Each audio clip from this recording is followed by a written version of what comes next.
Hello, welcome to my channel, Katie's Empathy, in the series Powerful Feminine Energy Unleashed. Now, if you haven't been to this channel, if you're just now tuning in, this is a series that I'm using the Divine Feminine deck by Megan Watterson, and I'm just pulling one card for each day and reading what the book has to say, giving a little bit of thoughts and feelings on it. And it's just kind of a learning process for me to learn about different women in the spiritual world. And some of them go way back to ancient history. And, a lot of these things are things that I actually have not researched or that I didn't know about. So I'm on a little bit of a learning journey, and I hope you're on this journey with me. If you already know things about the women that I'm talking about, please feel free to share in the comments and let me know. And, this is my first time, reading some of these names and some of these practices, so be patient with me on the pronunciation. I'm doing the best I can, and help me out if you hear me saying something wrong consistently, and just let me know and I'll try and correct it from here on out. Now, if you are finding one of my daily readings and the day has already passed, don't fret. Go ahead and just reflect back on that day and think, is there anything that I could learn from this video, that I can apply to that day and, use as a lesson for the future? So, anytime you find one of these readings, you can always get something out of it. But the daily reading is just kind of a fun thing to apply these cards to our daily lives. So, let's go ahead and address the cards. I like to do my shuffling in front of the camera, or at least while on camera, so that you know that I'm not picking and choosing. So, let's address the cards and pick what our card will be for the day. This is for July the 5th, and I just ask Spirit to be here with us today. I call on my higher self and the higher self of those who are viewing this. My intention is that anyone who is watching this video will receive the words and the messages that they need to hear, and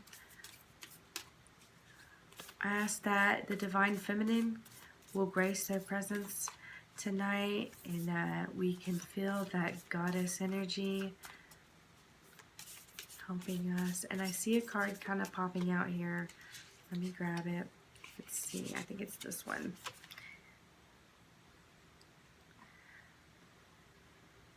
And I do not know the pronunciation, and I swear I'm getting all the hard ones in the first week, of course. Yeshe Tsogyal.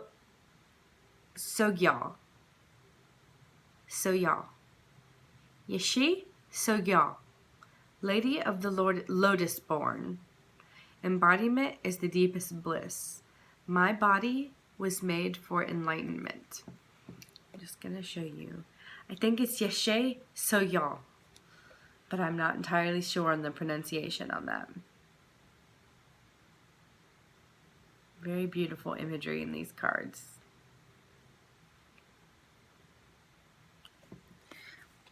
All right, so let's find her in the book.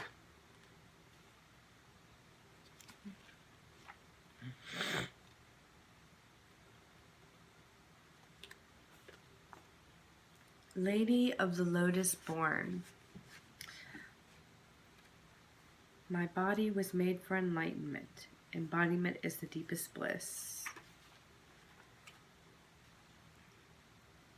Yeshe Tsogyal represents a deep wisdom that has been much misunderstood. She is the ultimate spiritual wisdom that the human body is all that is needed for enlightenment. Yeshe was born a princess in Tibet in 777 CE. According to legends, she was born in the same way as the Buddha. A mantra resounded, and her mother gave birth to Yeshe painlessly. Her name means Wisdom Lake Queen, because at the moment of her birth, a nearby lake doubled in size, symbolizing her tremendous wisdom, her waters of enlightenment. From a young age, Yeshe only wanted to practice the Dharma instead of getting married. But the Emperor of Tibet gave her to, don't know how to pronounce this name, Padmasambhava. If you know how to pronounce that, please let me know. Maybe I can let you see in the, I don't know if you can see in here. It's, let's see, where we at? It starts right here, and there's the rest of it. Woo! That's a tough one. Padmasambhava. Padmasambhava. Padmasambhava. Who really knows? Okay, so the Emperor of Tibet gave her to this man who had traveled to Tibet from India to spread the Buddhist teaching. He became her main consort and husband, and together they each founded their own lineages of Buddha teachings. She spent many years isolated in meditation and accomplished several cycles of tantric spiritual practices. She received esoteric initiations and became known as a fully enlightened Buddha in the form of an ordinary woman. She is also considered to be an incarnation of Virayogini. That was from yesterday. Or no, that's from 2 days ago. On the 2nd or the 3rd. And her husband predicted that she would reincarnate as the legendary Tibetan Buddhist tantric teacher and yogini Mahig Lebdron. Mahig Lebdron. Y'all, let's just have fun with these names.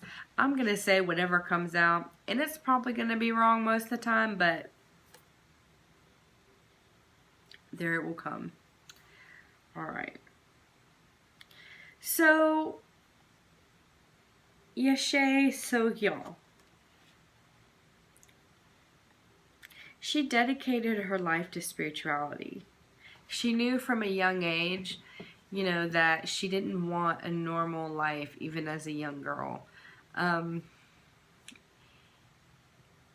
If you are watching this, you're probably the kind of person who is a little bit more dedicated to spirituality, a little bit more dedicated to enlightenment and personal growth.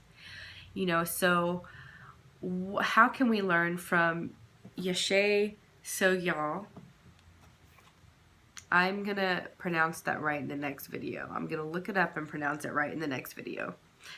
How can she teach us what it means to be a chosen one, what it means to live in that embodiment of spirit and wisdom?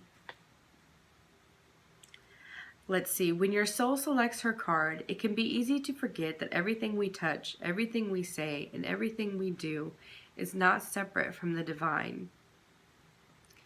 Yeshe embodied one of the most potent spiritual truths. The female body is an asset to enlightenment, not a hindrance. The body is a vessel to free us from the idea that there are any limitations to reality. I love that the female body is an asset to enlightenment, not a hindrance. Oftentimes as a woman, we are considered weak or, too emotional, or, we don't have the same strength or persistence or endurance as men. But really, to be a woman is to hold a really special kind of intuition, and to have that female body is to hold, it's definitely an asset to enlightenment, I believe, because there's like this whole extra sense that you get as a woman. And it's that heightened intuition that men also have, but I think women from an even younger age can really tap into that. Tantra, which weaves together the sacred and the mundane to reveal the spiritual nature of all things, allowed Yeshe to realize that she was both an ordinary woman and an incarnation of the Buddha, Vajrayogini. We are both human and divine. We are both a mortal body and an eternal essence that continues on. The body too often can be the scapegoat for so much hate, distrust, and violence. The body holds infinite wisdom, pleasure, and possibilities. So even outside of being male or female, I think that we put so many limitations on ourselves because of this human form that we have. And I think even especially in the spiritual community, you know, I see people a lot of times saying, oh, I just can't wait to, you know, ascend out of this body. And you know, and it's really great to embrace death and embrace other life forms other than the human form. But I do think that, you know, being human, having a spirit in this physical world, and at the same time having the minds that we have and having the spirits that we have, and being able to reach a certain level of enlightenment while also being in our physical bodies is so special and so unique that I think so many other life forms in this universe don't get the way that we humans get. And so I think that we can really be hard on our bodies. You know, we can have this image that we feel we need to represent in our bodies, and when we don't, we get down on ourselves, or, you know, I think all of that is a little bit of silliness in a way. And, you know, our bodies are here for us to feel and see and experience the world with. So, the body holds infinite wisdom, pleasure, and possibilities, right? And so we choose what we do with our bodies. You know, are we going to hate and distrust and use it for violence? Or are we going to hold wisdom and pleasure in our bodies? This is the moment to see your gorgeous body as the tremendous gift it is. It's the moment to realize that there is no greater intoxication than just being fully in your body, from your head to your soul. It does not matter who you are or what you look like. It doesn't matter if you are too skinny, or it does not matter if you are too fat, if you have a crooked nose, if you have a disability. It does not matter if you are trans, and if you are a man who was born with female genetics, or a woman who was born with male genitalia. Your body is beautiful, and you know, you can use that body for so many things. And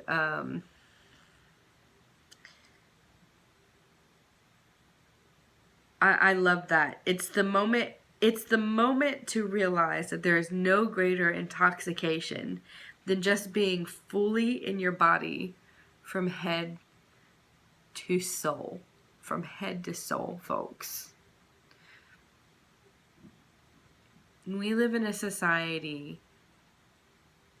that tells us what our bodies need to be and what our bodies need to look like. All right?